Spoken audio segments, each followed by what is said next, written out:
years ago today that a young woman's death turned into an international incident, inspiring at least 4 books, a play, and 2 movies. 16-year-old Sylvia Likens was found on this night back in 1965.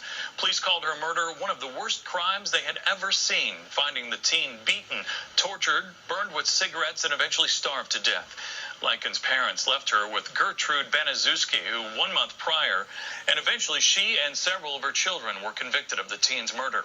It also led to massive changes in Indiana's child abuse laws, requiring anyone who spots abuse to report it to police.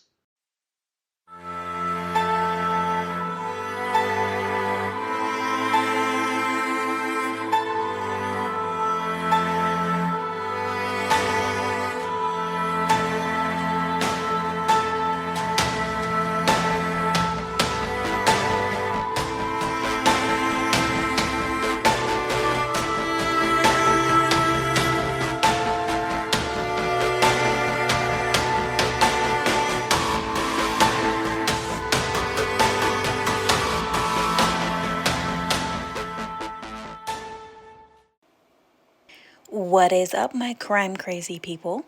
This is your temp host, Courtney, a producer on the true crime podcast Veil of Humanity. We are sorry about the delay. We should be back to our regularly scheduled episodes as soon as possible. But for now, let's go ahead and dive on in. I recently watched the movie An American Crime, which was based off of our story today. It was dark and sad in a way that speaks directly to anyone who watches it.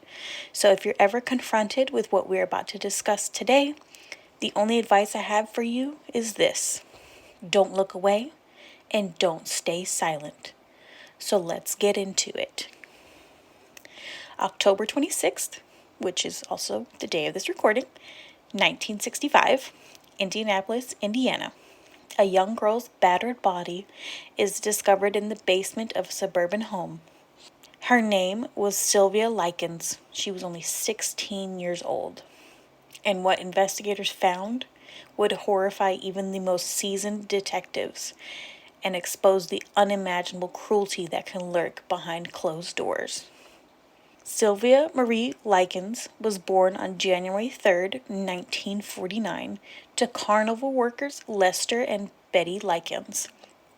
She was one of 5 children. She was a bright, gentle girl who helped care for her younger siblings while her parents traveled for work. In the summer of 1965, Sylvia and her sister Jenny were left in the care of a woman named Gertrude, a mother of 7. The arrangement seemed simple. Gertrude would look after the girls for $20 a week while their parents worked on the carnival circuit. But when one of the payments arrived late, what began as a minor scolding spiraled into a nightmare of neglect, torture, and unimaginable abuse. The home was small and crowded and filled with children, chaos, and soon cruelty. Gertrude, who was frail and resentful, began to single out Sylvia.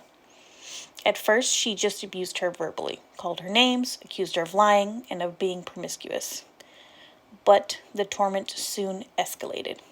The abuse that followed was carried out not only by Gertrude, but by her own children, some of which were as young as 10, and by other children in the neighborhood. For weeks, even months, they tortured Sylvia. Like entertainment, something to do before dinner and their favorite TV shows. At least a dozen children participated or watched, and none felt sufficiently disturbed to tell their own parents. And even other adults came to the home for various reasons, including a pastor. And they all saw Sylvia's battered appearance, but none pushed to see if she was safe. And even Sylvia and her younger sister Jenny had multiple opportunities to tell adults at school or church, and neither one said a word because, as Jenny would later explain, they were afraid it would only make it worse. They never thought that the police or any authority figure could protect them and remove them from the home. Throughout this entire ordeal, Sylvia was beaten, burned, starved, and humiliated, all while her sister Jenny watched helplessly, threatened into violence. Now, I want to take a moment because I'm about to get into more detail as to the abuse that Sylvia endured. So if you do not want to hear that, we will include in the show notes what time to skip to. Skip to 6 minutes. Over the following weeks, the abuse grew more sadistic. Sylvia was denied food, forced to eat spoiled leftovers and even feces. Gertrude's teenage daughter, Paula, broke Sylvia's teeth with her fists. And another boy branded the words, "I'm a prostitute and proud of it," into Sylvia's stomach with a hot needle. And all of this happened under Gertrude's orders. By mid-October, Sylvia was no longer allowed to sleep upstairs. She was kept in the cold basement, beaten daily, dehydrated and delirious. She begged for water and begged to go home. Finally, on October 25th, Sylvia tried to escape. She staggered towards the front door, but she was just too weak. Gertrude's son caught and dragged her back to the basement, and by the next morning, October 26th, Sylvia was dead. Eventually, the police were contacted, and when they arrived, Sylvia was lying in a soiled mattress on the floor of an empty upstairs bedroom. Trigger warning. We will include in the show notes another spot to skip to. Skip to 7 minutes, 25 seconds. Sylvia's body was covered with cuts, severe bruises, and a variety of open sores, some from over 100 cigarette burns, peeling scald marks, and missing skin. She had 2 black eyes, shredded lips, and fingernails broken backwards. Further evidence on her body shows that she was very malnourished. There was a 3 branded into her chest, as well as the earlier script of "I'm a prostitute and proud of it" etched into her stomach. The coroner states the official cause of death was a subdural hematoma from a blow to the temple, but shock and extensive injuries contributed to her death. When questioned by the police, Gertrude tried to claim that Sylvia had run away and returned beaten, but the truth was written across her entire body. The entire neighborhood played a part in this death, watching, participating, or staying silent. And only when police had arrived did Jenny Likens approach the investigating officers and offer to make a statement, provided she was immediately removed from the home. Over the next several days, police took the entire family and 8 neighborhood children into custody. Anna Cisco, 13, Michael Monroe, 11, Randy Lepper, 11, and Judy Duke, 12, were charged with injury to a person. All would later be released under subpoena as state witnesses. The younger children of Gertrude's, Marie, 11, Shirley, 10, James, 8, and Dennis Wright Jr., 1, were placed into separate foster homes. In December of that same year, 1965, a grand jury indicted Gertrude, her daughter, Paula, 17, and Stephanie, 15, and her son, John Jr., 12, as well as 2 neighbors, Coy Hubbard and Richard Hobbs, both 15, on the charges of first-degree murder. In 1966, Gertrude was convicted of first-degree murder and sentenced to life in prison. Her daughter, Paula, was found guilty of second-degree murder, and several others received lesser charges. To me, it's not enough. Not enough. With what they did to that child, they should have received the same exact treatment. They treated it like it was a game. Like playing with her, like how kids play with ants. They take the little magnifying glass and they just burn them just because they can.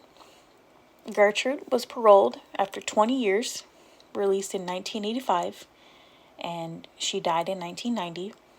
The pictures of the family and the trial and everything just doesn't bring to real light how terrible what these people did to this little girl. They hurt her just because they could. But even in the darkest of nights, there is a little bit of light.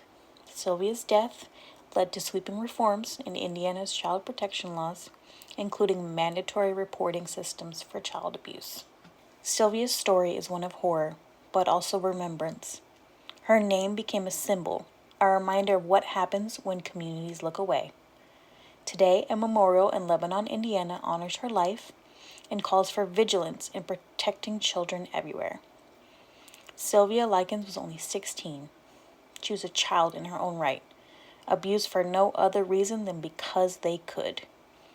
Her death was tragic and highlighted the thinking of, at least it's not me, but it also inspired change. The Sylvia CAC, or Children's Advocacy Center, which gives children a safe place to report abuse, stands to this day. I will link their site in the show notes. This could have been prevented. One of those dozen plus children could have spoken up, could have said something, but they viewed Sylvia as something less than human. They saw what their mother did, what their neighbor did, and they just followed along. Monkey see, monkey do. I know you can't boil it down to that, but that's the simplest way to put it. This is where we'll wrap it up. I will include all of my sources in the show notes. I would say go and watch the movie, but it is horrific in its own right. If you suspect child abuse, contact your local authorities or the National Child Abuse Hotline. Their number is 1-800-422-4453.